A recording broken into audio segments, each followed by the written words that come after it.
I met and reported with Janet Lavelle of Internal Audit. They gave me their word and their guarantee of the organization that I would be protected. That didn't last long.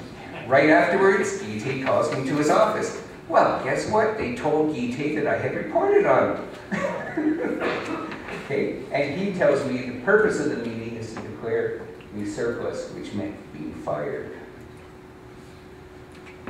I managed to fight it off, but the aftermath, I'm a troublemaker, and I was labeled that throughout the department. Don't move elsewhere, don't try and do everything. I was actually saved because one person who I'd known for 20 years offered me a position in his area when nobody else would touch me. I got known through the senior ranks, and senior management wrote me off for the sake of their careers. And there is a culture of entitlement within the federal bureaucracy, which is deadly, and it is not changing. 9 years later, and remember I said, why wasn't there anybody else? Montgomery comes out and he states, only one subordinate tried to challenge Guite's authority. Why, out of the hundreds of people who knew what was going on, was I the only one? The answer is everybody else watched it for themselves, or figured it wasn't their responsibility. Diffused responsibility goes into it. It's the moral implications, and it's something that really needs to come into all university training, believe me. And by the way, this is financial. The problems are not just financial. Secrecy, lessons for the future. Secrecy. Secrecy breeds corruption. We have to fight it.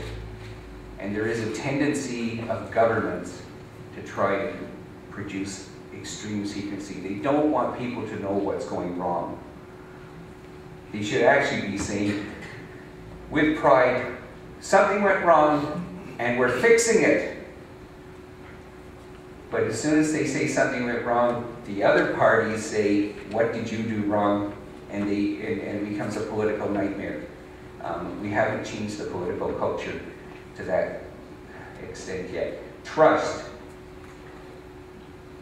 Do you trust your organization? Do you trust the people? Do you trust your professors to give you a fair mark? It's a fair question. I don't have to answer it. Openness and transparency. The internet, the media, and organizations.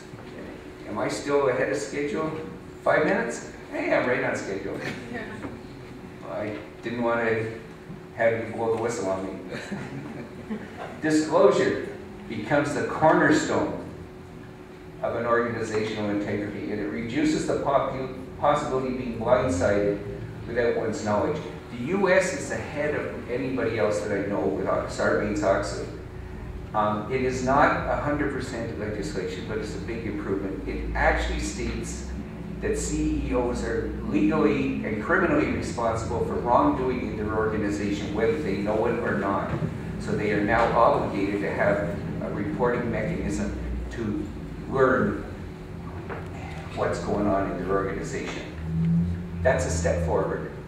Doesn't mean it's been any better for the people down in the States trying to report wrongdoing, but it's a cultural shift. Disclosures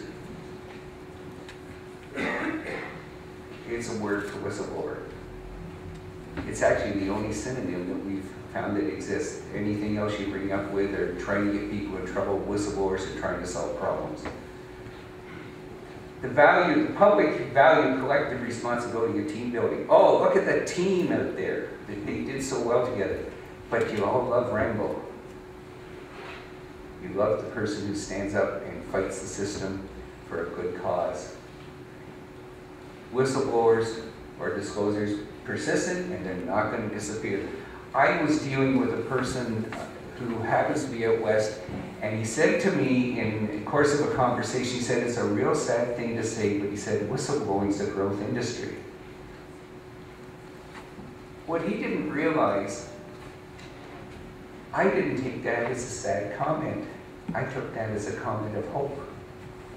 The problems are no more than what always were. But if it's a growth industry, they're starting to come out.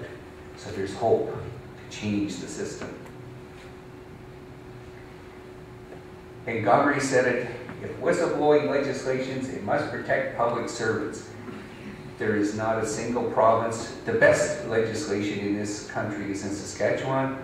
There's no good provincial legislation other than that.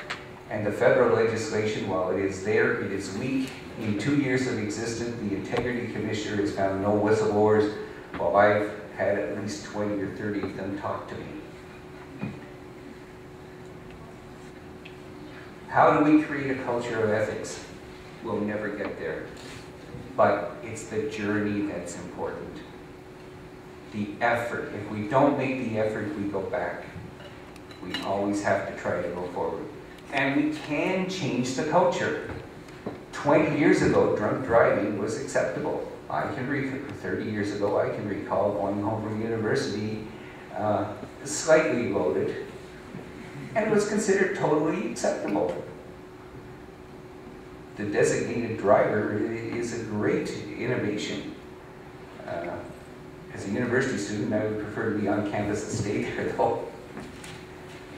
The fighting continues. We always have to be vigilant. People who turn around and say to me, it can never happen again, are people who are getting complacent.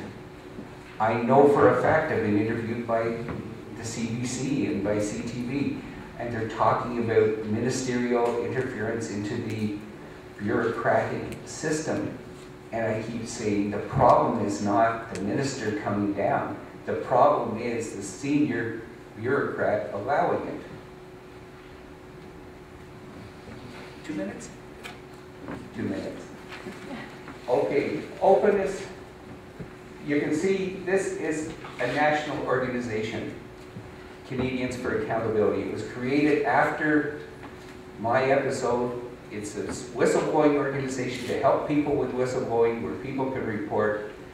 We're looking for people to help us at all times. We do not have anybody in Calgary, but we are a national organization. We're only 2 years old. It's grassroots, and it's dedicated to a culture of transparency and accountability. I can give you a whole spiel about it, but it was created by whistleblowers who came to me and said, we need to be able to help others. And my final thoughts, which can stay up there: openness and transparency is the enemy of secrecy, and integrity is the enemy of corruption. And that's what we have to strive for.